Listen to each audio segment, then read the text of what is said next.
Good afternoon, everyone, and thank you for joining us today.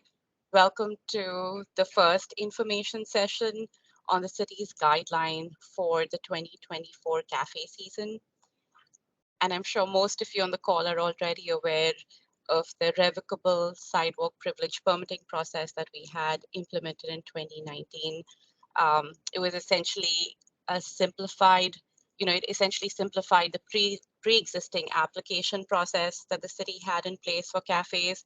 But with the COVID-19, the process was paused and we all found ourselves in an unusual situation and we've all adapted since. So this cafe manual is truly an effort to revisit that simplified cafe permitting process.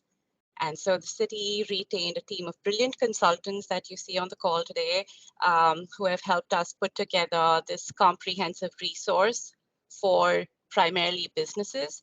It provides clarity to the rules and regulations, and it's visually rich. You'll see there are lots of graphics. It's very easy to infer. It'll just be a walkthrough of how to design a cafe. So I also just wanted to mention that I think this team has done such a good job of thoughtfully balancing the needs of all the users of the public space that it'll just provide a lot more clear guidance on how best to situate the cafes. So I just want to hand over to Jeanette and Kimberly so that you can introduce yourselves and take us through the manual. Great. Thanks, Palomi. We appreciate it. My name is Jeanette Petty. I'm a planner at Bergman Associates, and I'm joined by my colleague today, Kimberly Baptiste. Over the past year, we've been working with the city, like Palomi mentioned, to create a comprehensive resource for all the procedures, standards, and guidelines to help business owners design, operate, and also obtain a permit for outdoor cafes. So we're going to walk through a draft of that manual right now. I'm going to share my screen, and we're going to make sure all the technology works. All right. So like I said, we're going to walk through the pages of the manual step by step. This is a step-by-step guide to helping you design and then also get a permit for an outdoor cafe. Like Palomi said, the guidelines are really designed to encourage a vibrant, dynamic streetscape while balancing, again, the needs of businesses and pedestrians, protecting the city's infrastructure, and ensuring that everybody can safely, comfortably, and equitably use public spaces. And it's also important to note that this manual is still in development. We are interested in your feedback, and we invite you to ask questions, leave comments throughout the webinar. The guidelines in this manual, like Palomi said, will be piloted during the upcoming outdoor cafe season. The city will be listening throughout the year.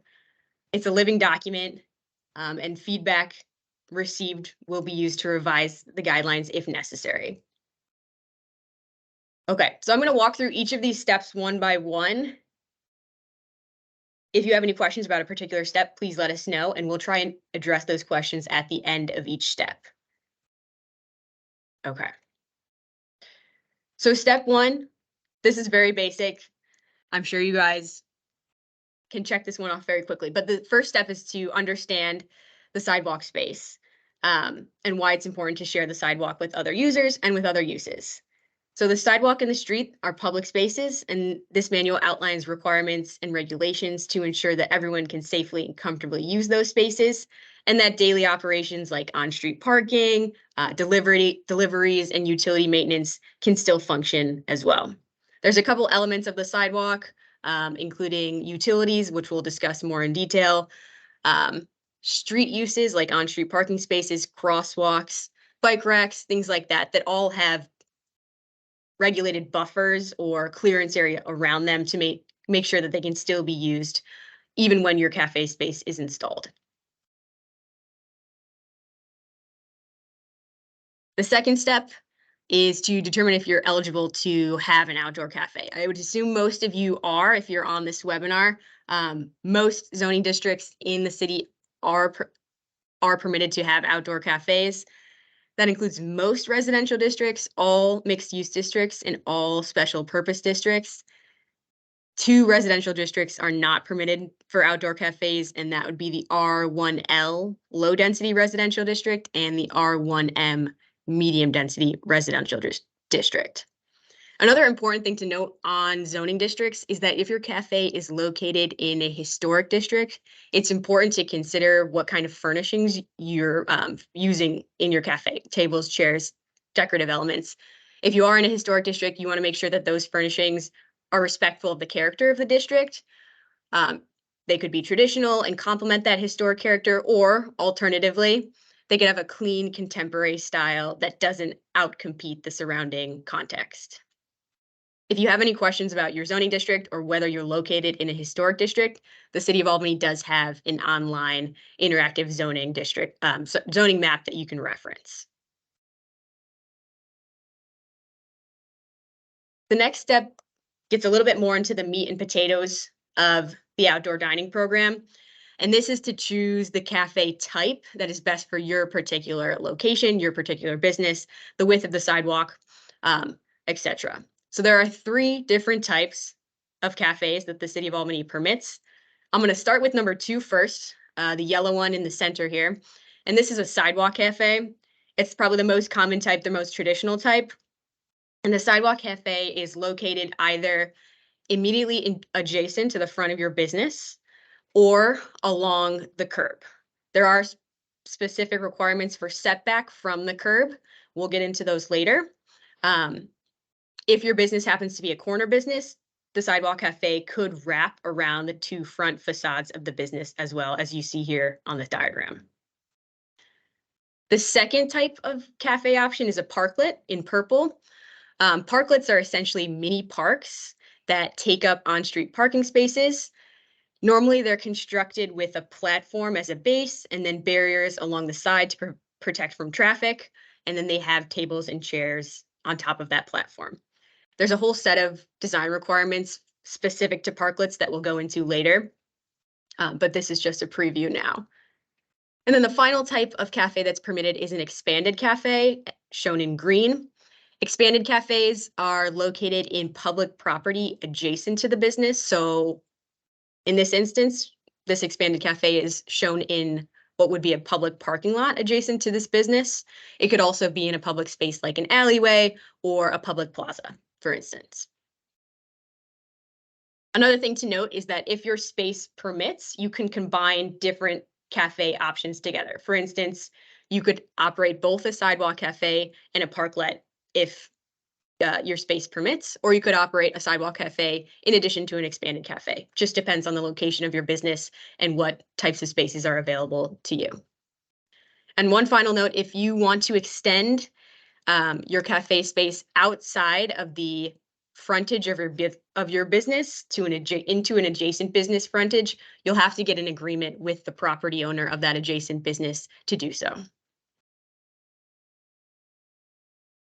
I don't see any questions, so I'm going to continue on to the next step.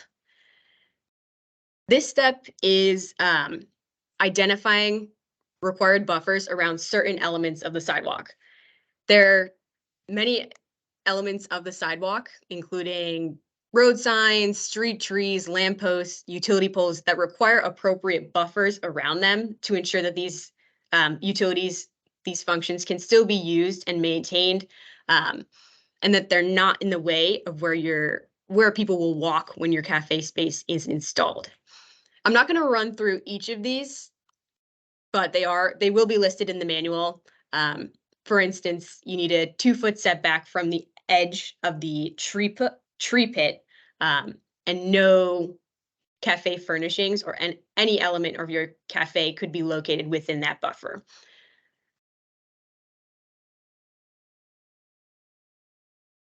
In addition to buffers, there are also required setbacks.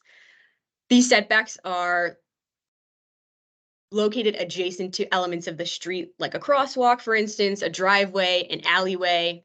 And again, these setbacks enable these elements of the street to continue to be used safely and for diners to continue to dine safely and comfortably.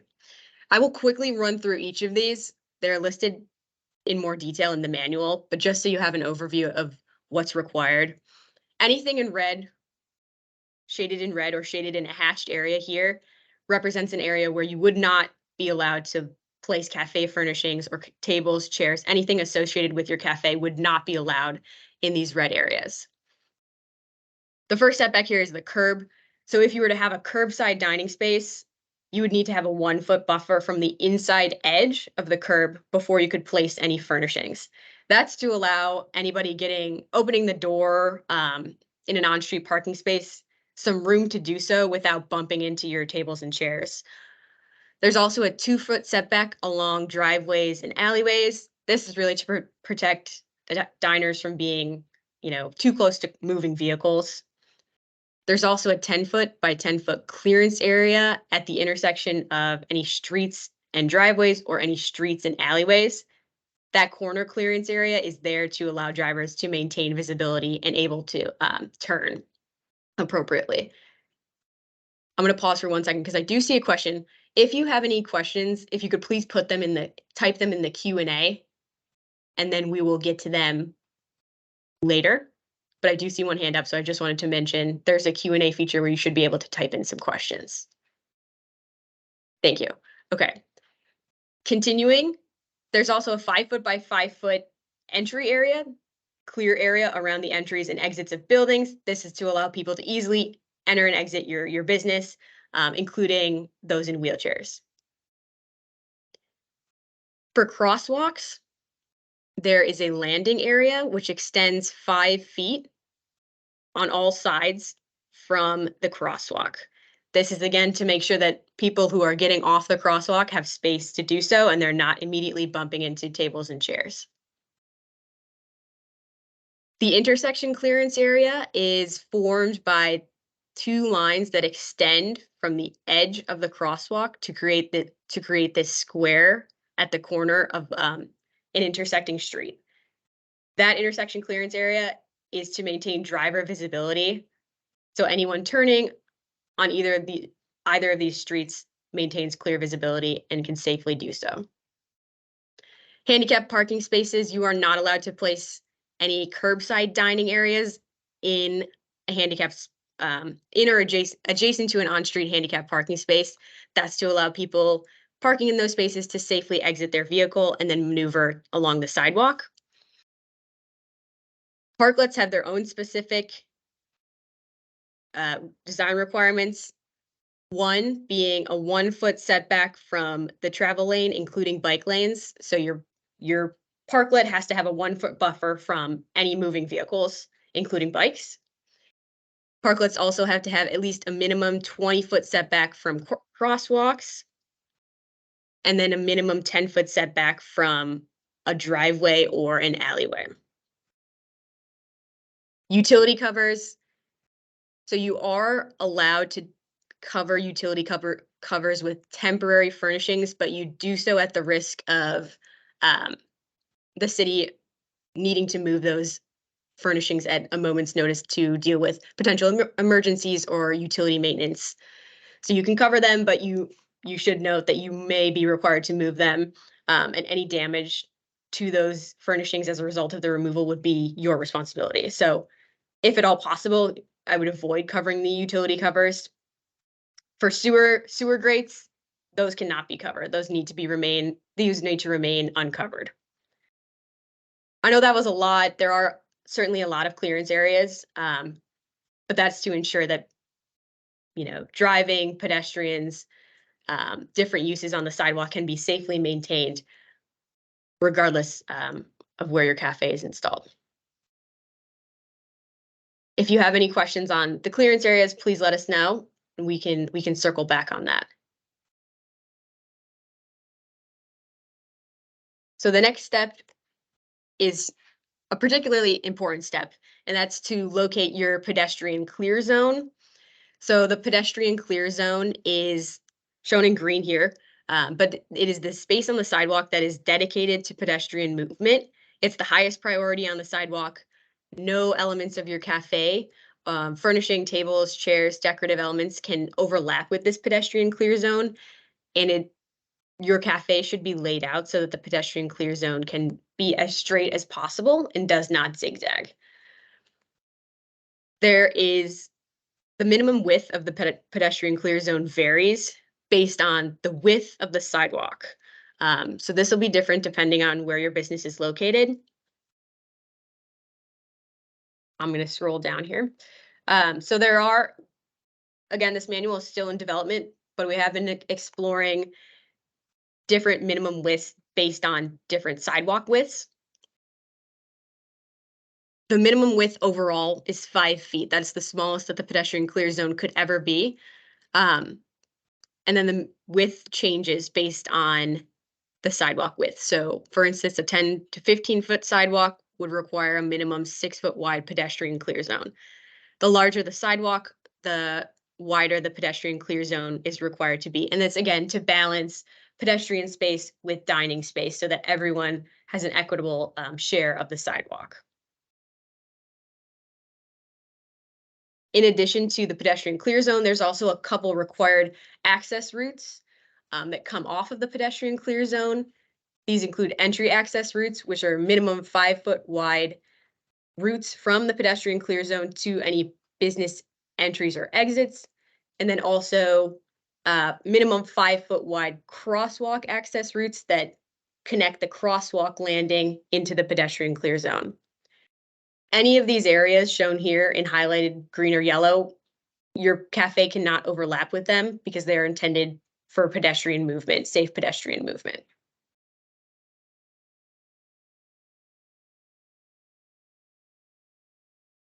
Okay. So we've talked about buffers and clearance areas. And those are all areas where cafe furnishings are not permitted. So anything here shown in a hatched red line is where you would not be allowed to place a table, a chair, for instance, because it would be located within either a utility buffer around a fire hydrant, for instance, or a clearance area adjacent to a handicap parking spot, for instance. So when you mark all that down, that leaves you with a few areas where where an outdoor cafe would be permitted. The yellow areas represent sidewalk cafe areas. Again, those are areas where you could have tables and chairs up against the business or along the curb. And then again, the parklet area would be in purple. This would be on an on-street parking space or perhaps an expanded cafe area in an adjacent public lot. I should note that these black lines here are representative of the storefront boundaries of the businesses. Again, if you want to extend your cafe space outside the storefront boundaries of your particular business, then you would have to get a lease or other agreement with that property owner to extend outside the storefront boundaries. This diagram just helps you put together a base of where you can locate your cafe. And then once you've decided where you can locate your cafe, then you're going to think about, okay, how do I want to design my cafe? There's a couple of different base requirements for designing the cafe that are there for, again, safety and then comfort for your own cafe users. I will run through some of these quickly. We'll start with a parklet. So there are several different requirements for the parklet. They have particular dimensions, maximum dimensions. So they're limited to an 8-foot maximum width and a 40-foot maximum length. That is the equivalent of 2 on-street parking spaces. The reason that the parklets are limited to 2 on-street parking spaces is so that we can balance the available supply of on-street parking spaces and still ensure that there's enough available parking on the street. So parklets are limited to 2 on-street parking spaces. They also have a requirement for wheel stops to be installed 3 feet from the edge of the parklet, parallel to the direction of traffic, so that if, for instance, a vehicle were to be parking close to your parklet, there would be some buffer between the parklet and the vehicle. Parklets are also required to have heavy barriers on all sides, again, to protect from traffic. In addition, they are required to have, I'll zoom in here, a 6-inch by 6-inch opening between the parklet platform and the curb to allow for drainage along the curb.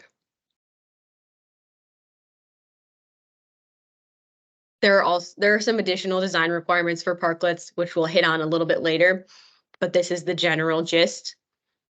For sidewalk cafes,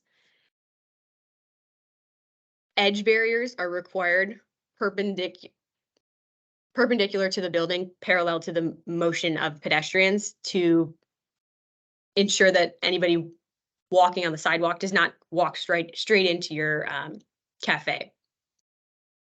If your cafe serves alcohol, then you are required to have barriers both on the edges and then also parallel to the direction of the pedestrian clear zone to kind of almost completely enclose your space, with the exception of entryways. So again, if you're not serving alcohol, you just need barriers on the edges, and then if you are serving alcohol, then you are required to have a more fully enclosed cafe space. In addition, you should be able to safely move. Servers and diners should be able to safely move through the cafe space. So you want to make sure you're allowing wide enough service aisles to do so. We'd recommend 3 feet. It, of course, depends on your space, but 3 feet is the minimum recommended to allow that safe movement through the cafe. Site furnishings. So again, even if it's just a sign or a decorative planter, that sign or planter could not be placed in the pedestrian clear zone or in any buffers or clearance areas. You have to make sure that any site furnishings are located outside those clearance areas. And lastly, on this diagram, there's a 3-foot required opening to allow people to enter your cafe space.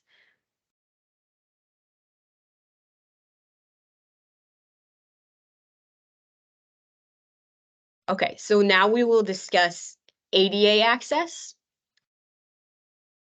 ADA access is the law, right? So it's required to provide equitable access to all, regardless of their mobility needs. There's a couple different things that you need to do in your cafe space to meet ADA requirements. We'll talk about parklets first. In parklets, you're required to have a flush surface between the sidewalk and the platform of the parklet. If your parklet is going to be located on the floor, the ground plane, the street plane, then you would need to have an ADA accessible ramp to ramp up from the roadway to the sidewalk surface. In the parklet specifically, you're also required to have a 5-foot by 5-foot turning radius. This is a clear area. No furnishings can be located in this area. And the turning radius zone must be located adjacent to the accessible seat. This is to allow for wheelchairs to completely turn around and then exit your parklet safely and with enough room to do so. There's also a 3-foot minimum access route that's required between the parklet or any other accessible seats and the pedestrian clear zone. So a 3-foot connection between the parklet or an accessible seat on a sidewalk cafe to the pedestrian clear zone to make sure that wheelchairs can safely maneuver back to the pedestrian clear zone. If you have a sidewalk cafe or an expanded cafe, there's no turning radius zone requirement, but there is what's called a maneuverability zone requirement. So there's a 4-foot by 3-foot maneuverability zone that will be required at the accessible table. This again allows for wheelchairs to safely sit and then turn and go back to the access route. Overall, there is a requirement for at least one ADA accessible seat per every 12 seats in your cafe. If you don't have 12 seats, then you must have a minimum of at least one ADA accessible seat.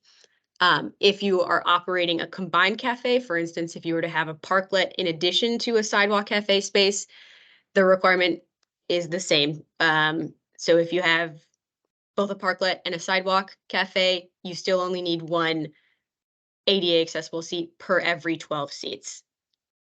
If you have 24 seats, for instance, then you would be required to have 2 ADA accessible seats. There are also specific requirements for what makes a seat ADA accessible, how high the table needs to be, how much knee clearance there is, and we'll get to that in a second when we talk about furnishings. Jeanette, there is one question, I think, going back to the previous page. Sure. And the question is, we have several pedestrian alleyways, walkways in our area. It might be farther back, but that's okay.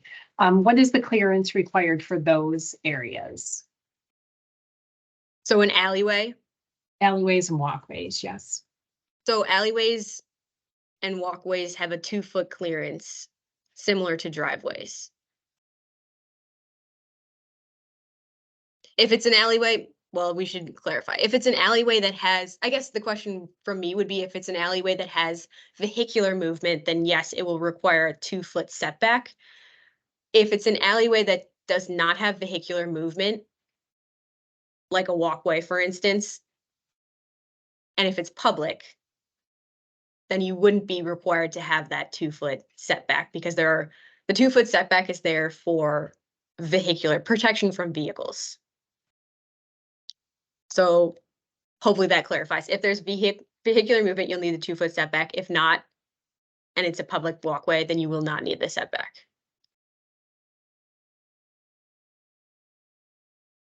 Okay. So continuing on now to furnishings.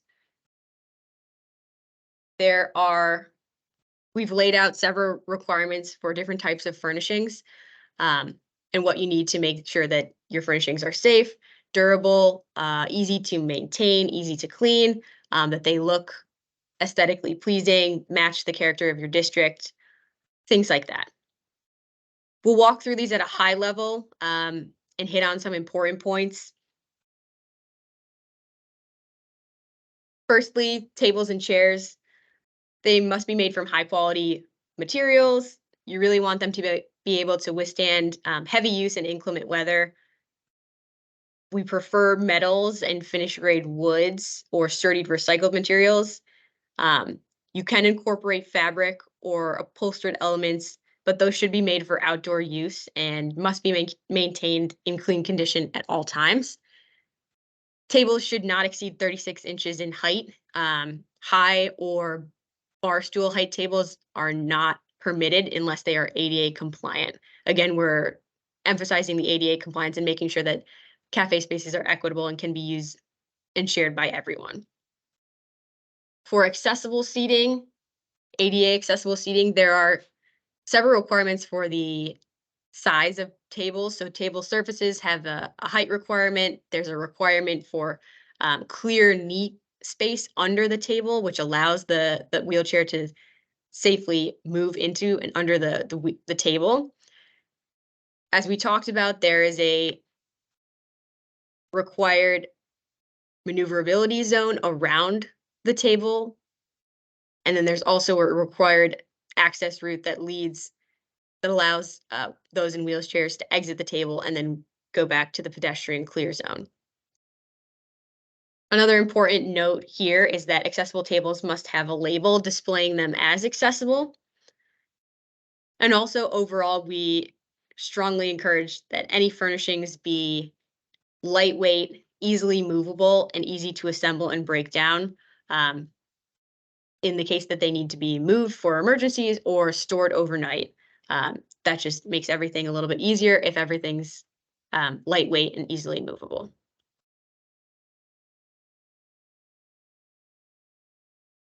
Okay, so for barriers, there are several height requirements for barriers. These barriers that we're going to talk about right here are specific to sidewalk cafes and expanded cafes. Parklets have additional requirements for barriers because the barriers for parklets are intended to be heavier, bulkier, sturdier to protect from any vehicular movement.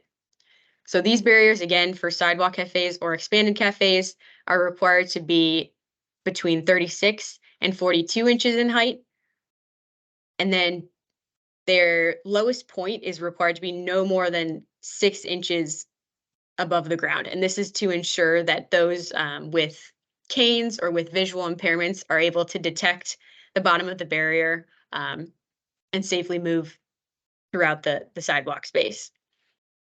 There's also a requirement that barriers should be placed end to end so that they create the effect of a continuous perimeter, and that each section of barrier should be spaced no more than 8 inches apart. Again, that's all to create a continuous barrier. Barriers should be made from high quality materials. They should be visually appealing, metal, finished wood, metal framed, water resistant textiles are all appropriate.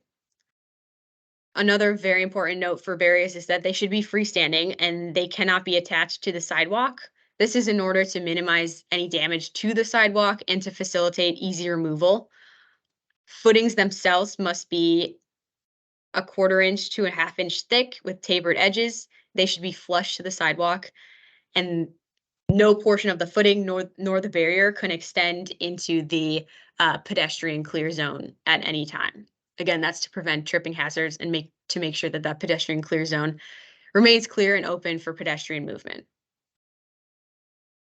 Planters can also be used as barriers. There's a couple different size requirements for planters if they are going to be used as barriers. Another important note is that plants in barriers must be well maintained and the planters should be kept free of trash. We spoke about alcohol serving cafes earlier, but another reminder that if your cafe is serving alcohol, you are required to have barriers on all sides. Barriers that don't meet that maximum 6 inches above the ground requirement are not permitted. So things like stanchions, rope barriers, other barriers whose lowest point is more than 6 inches off the ground, those would not be permitted because they do not provide that safety for people with visual impairments. Okay, so overhead objects, things like umbrellas, canopies, awnings, they must have a clearance of at least 7 feet from the ground and a maximum height of 10 feet. They also should be designed for outdoor commercial use. Heavy duty fabrics are preferred, are required, and canvas is preferred. An important note about things like umbrellas is that they cannot extend into the pedestrian clear zone at all. So even if the base is located in your cafe area, the extents of the umbrella should not overhang into the pedestrian clear zone at all. Heaters cannot be placed under overhead objects like canopies, awnings, or umbrellas, and that's to prevent fire. Heaters also have a required buffer around them. This is to make sure that they're not too close to combustible materials. That would include awnings, street trees, anything that could pose a fire hazard. The heating element of a heater must also be permanently guarded to prevent tampering or accidental contact, and heaters must follow all federal, state, and local fire code regulations. For storing heaters and propane tanks, those must be stored inside when the establishment is closed, and electrical cords must be disconnected when not in use. And lastly, generators are not permitted in outdoor cafe spaces. For signage, there's a couple different requirements for what can be put on a sign. The name and the logo of the restaurant are permitted, and that you can put that on an umbrella, a valance, or like a sandwich style sort of A-frame sign. You can also post menus and service information on sandwich style signs as well. For sandwich style signs, it's recommended that they are secured down so that they do not blow over or pose a tripping hazard. And then no other advertisement is permitted on things like tables, chairs, barriers, anything that we did not mention above. You're not allowed to have any sort of logo or name on it. There is another question Sure. about furnishings, Jeanette. Can the outdoor cafe furnishings remain outside overnight, or are the furnishings required to be pulled inside or against the front of the building each night? So we'll get into operational requirements a little bit later. This is something that the city has been discussing about whether to allow furnishings to stay out or whether to require them to stay inside, or whether to require them to be stored along the face of the building. The recommendation as it stands right now is to require furnishings to be stored alongside the building, stacked, chained together. But we'll get to that, and I think the city is also certainly interested in feedback on the best way to approach that for the upcoming season. So we'll come back to that.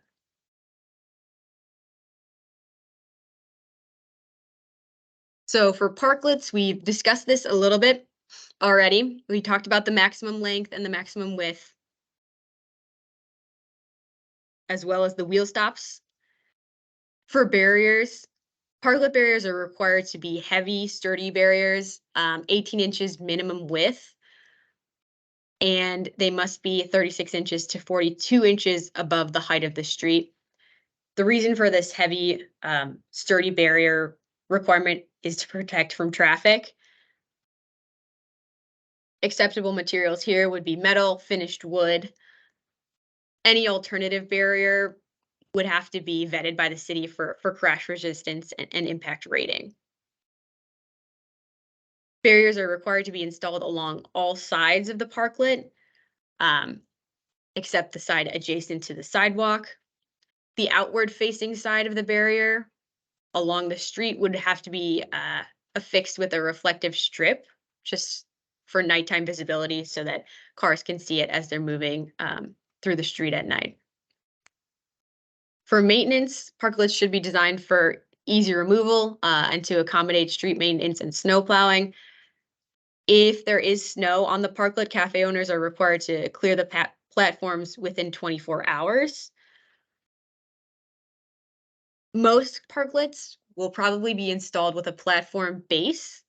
That platform must be flush with the sidewalk. The maximum grade change between the top of the parklet platform and the sidewalk itself is a 1/4 inch. Anything more than a 1/4 inch change in grade would require a ramp to provide access between the sidewalk and the parklet. There's also a maximum 1/2 inch gap between the curb and where the platform of the parklet starts. Again, anything more than that would require a ramp to provide coverage between that 1/2 inch gap. The slats if your parklet is constructed with slats, the maximum opening between those would be a 1/2 inch to prevent tripping. We talked about earlier the required drainage area, but again, there's a 6 inch by 6 inch required drainage area along the curb between the parklet and the curb.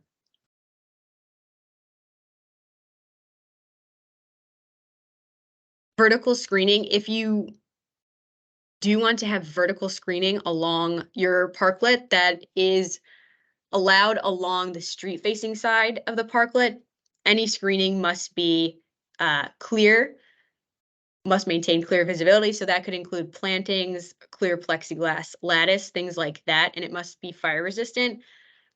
If you are to have vertical screening along this side of the barrier, the screening must be affixed with supports to the top of the barriers, but not to the outside of the barriers. So the barriers, the supports can come from the top of the barrier, but cannot be affixed to the outside of the barrier. That's to prevent encroachment into the road. For ramps and flooring, we've put together a diagram to show the requirements for ADA ramps. The maximum slope for an ADA ramp is 1 to 12, and the maximum height that an ADA ramp could be is 30 inches. You're also required to have 5-foot clear areas, clear landing areas at the top and the bottom of the ramp as well. And these clear areas cannot have any furnishings, tables, or chairs located within them. The ramp itself must be a minimum of 36 inches wide. The reason you'd need a ramp, again, is if you have a grade change any greater than a 1/4 of an inch, then you'd be required to have a ramp to provide access to the parklet, or if you're considering having a parklet that goes that sits at street level, you'd be required to have a ramp to connect you down from the curb to the street level. In addition to ramps, the flooring surface of the existing sidewalk surface must be maintained and cannot be covered with any other material, like a carpet, for instance, that would not be acceptable. Artificial turf is permitted if it is ADA compliant, and there are several requirements for ADA compliant turf itself. That includes that it must have a beveled edge, no greater than 1 to 2 inches on all sides, to create a smooth transition between the sidewalk surface and the turf. Paint is permitted with permission from the city, but other sidewalk surface coverings like flooring and carpets would not be permitted. Okay, so lighting and electrical connections. Any lighting should be directly connected to the ground floor business's power source. Lighting has a maximum height of 10 inches and a minimum height, 10 feet, and a minimum height of 7 feet above the ground. And lighting must be outdoor rated. All electrical work must comply with electrical code. And no electrical connections can be made to any type of city electrical equipment or attached to any sort of city property, including street trees. So that was I don't know, Kimberly, if we have any questions, but that was a quick overview of requirements for furnishings. Okay. So No, we I don't have see any, anything else. all right. We don't have any questions on the furnishings, then we'll get into the application process for the permit. The application process that the city is rolling out for the upcoming season will be a little bit different. The city intends on migrating to an online application system for all permits and expects that that transition to a paperless application system will be complete sometime mid to late next year. So the online application has not been developed yet, but that is the direction that the city is going in, to eventually have a paperless application system. As part of that application, as it has been in the past, you will be required to draw a site plan of your proposed cafe layout. As part of the manual, there will be a template provided to assist you in drawing that site plan. In addition to the site plan, you'll be asked to upload additional files with the application, a certificate of insurance, the site plan itself, and then if you want to expand your cafe into a portion of an adjoining property, you'd also have to upload a lease or other agreement with that property owner. So the city, once applications are submitted, the city will review and the applicant will be notified within 2 weeks of the city's decision. The city will work with any applicants to address issues that come up. The fee structure for the upcoming year is also a little bit different and will be modified from previous years. There's an application fee of $50 for new applicants. If your business has been previously permitted for an outdoor cafe, then that application fee will be waived. There's also a usage fee. The usage fee has changed. Approved applicants will pay a usage fee based on the square footage of their outdoor cafe. The rate is different and it's now a standard usage fee of $1 per square foot. So the size of your cafe space, whether it's 150 square feet or 300 square feet, the size of your cafe space is how much you will pay for the usage fee. So 150 square foot outdoor cafe will have a usage fee of $150. Some usage fees will be different than they were based on the previous fee schedule. In some instances, the fee will go down. In some instances, the fee will go up. Most changes are nominal. But again, the proposed usage fee for the upcoming year is $1 per square foot of cafe space. And If Jeanette, I just wanted to Oh, sure, go interject ahead. really quick.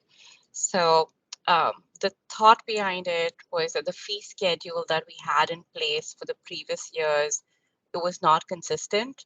So there was some, like, depending on how it was scaled, there was some cafes that were paying $2 per square feet and some that were paying 50 cents per square feet. And so this is more of an equalizer so that we can treat all the cafes equally and just to bring some consistency into the fee schedule. So that's just some context on what we're proposing. And yeah, we would love to hear your thoughts and opinions if you have any concerns with that. So please feel free to write in the chat. It's all, it's work in process. So it's nothing's been finalized. So we would like to hear from you and then we can sort of take it back and build that into the manual. So please feel free to share any concerns that you might have with that.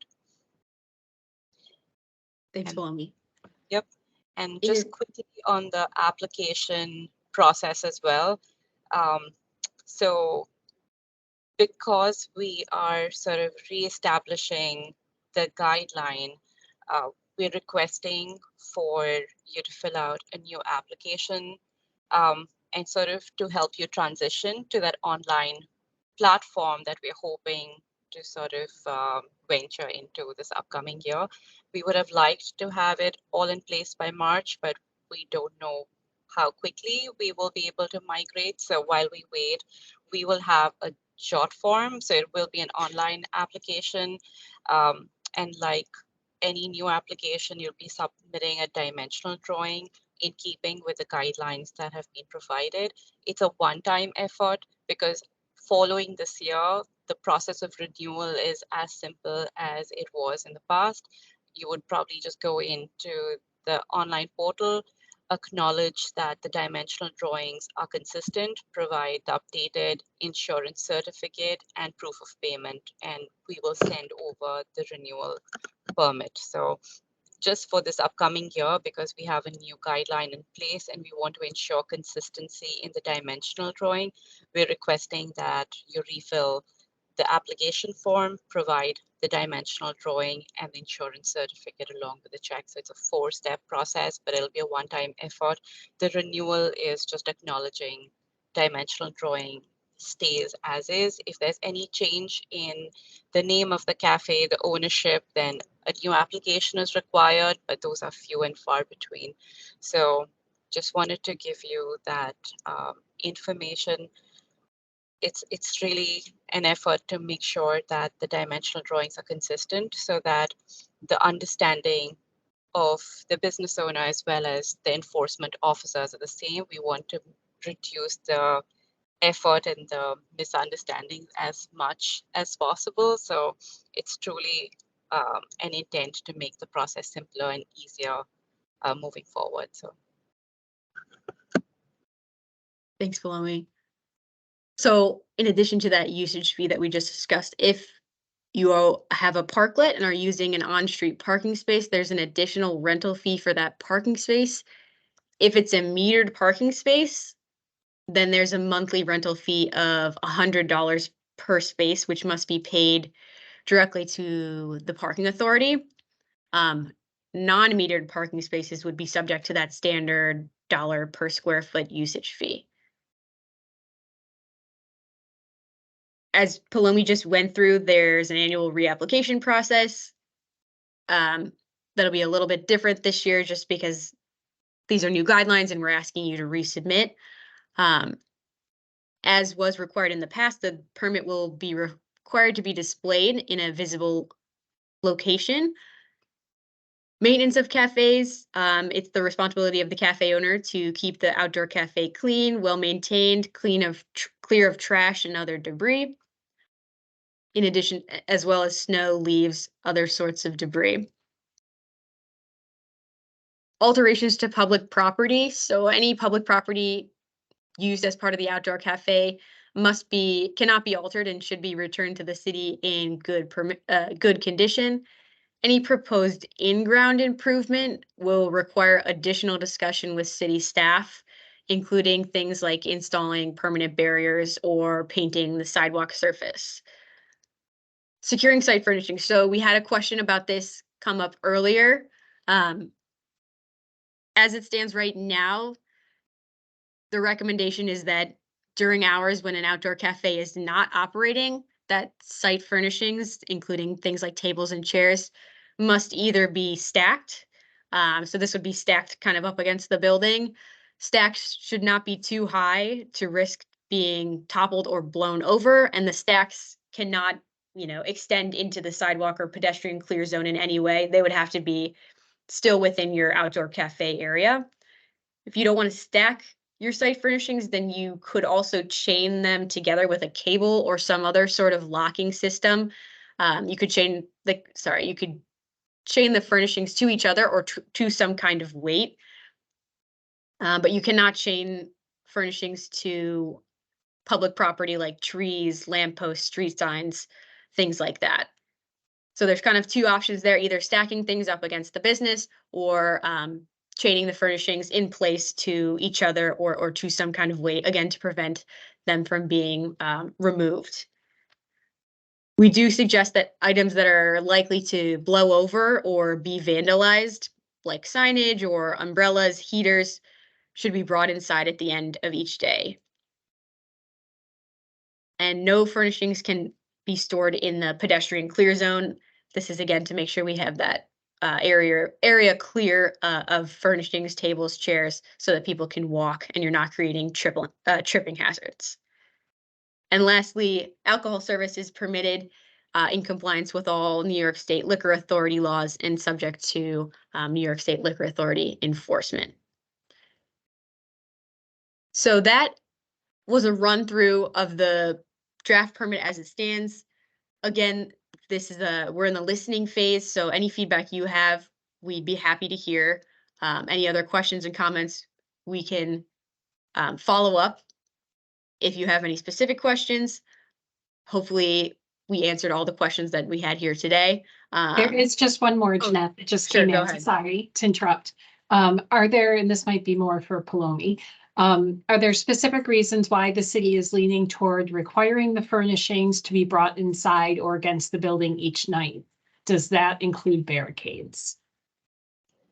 So I can talk to the first bit of the question first. So the reason we ask for furnishings to be brought inside is primarily for vandalism, and it's more a security for the businesses because there have been questions and concerns about people taking things out of that cafe space and things going missing. So it's more a requirement for the businesses, but I'm curious to hear if you would, prefer to do things differently and, if you would be comfortable leaving the furnishings outside. So we're open to listening to your feedback and comments. So please feel free to send us send us your thoughts and we can definitely discuss it a little bit more. And there's another question that I noticed in the chat, Kimberly. I think this is about the application process. It says, sorry if I missed this, but will it be the same application process for pre-existing cafe permits? So for this year, we're requiring all cafes to reapply. So it'll be an online application. It's not a paper application. And we're asking you to resubmit the dimensional drawings because a lot of the dimensional drawings we've received in the past were not complete and did not completely show the setbacks, and it caused some confusion in what our enforcement officers saw on the ground versus what was in the diagram. And we were receiving a lot of complaints from city residents. So this is an effort to make sure that the understanding of what is shown in the dimensional drawing is exactly as what is on the ground. So it would be helpful to have you resubmit the application. It's a quick online application form, no paper application. We do need new dimensional drawings. Insurance certificate is required even in the renewal process, and the fee. But just so you know, the fee we're charging is twofold. One is an application fee and one is a usage fee. So for cafes that have been previously permitted, we'll be waiving the application fee. So you'll only be paying the usage fee for 2024 and going forward. I hope that answered your question. If not, please feel free to write in the chat and we can revisit that. Okay. There's no other questions right now, then we can close this out. But again, thank you for coming. Please contact Palomi with any additional questions. Like we said before, this is a living document, will be piloted over the course of the upcoming cafe season. So we'll continue to listen to your feedback and adjust the guidelines accordingly. Hopefully this was a helpful introduction to the changes that are coming. I think maybe we do have one question. Do we have another question, Palomi, or? Yes, I think we have one more. Okay. This one is from Frank. Why is the area setback so large in a large sidewalk space? We have 20 feet in front of the building, virtually unused sidewalk, but this will limit us to 10 feet with setbacks, very little space, leaving a 10 feet wide sidewalk. And I know that Jeanette had largely covered this previously too. We just want to make sure that a space is equitably used by businesses and the other sidewalk users. So which is why this is the guidance in the cafe, but Jeanette, feel free to add to it. Right. No, I think Palomi, you hit on it, but the wider the sidewalk, the wider the pedestrian clear zone is the wider the minimum width of the pedestrian clear zone. Again, just to balance that cafe space with the sidewalk space. You know, for instance, if you have a 20-foot sidewalk, but 15 feet of it is being used for an outdoor cafe space, then the 5 foot that's remaining for the pedestrians feels very small and cramped for them. So we're just trying to equitably distribute and share that cafe space, both balancing the needs of the businesses, but also the pedestrians, and making sure that the features of the street, the features of the sidewalk can still be safely used and maintained.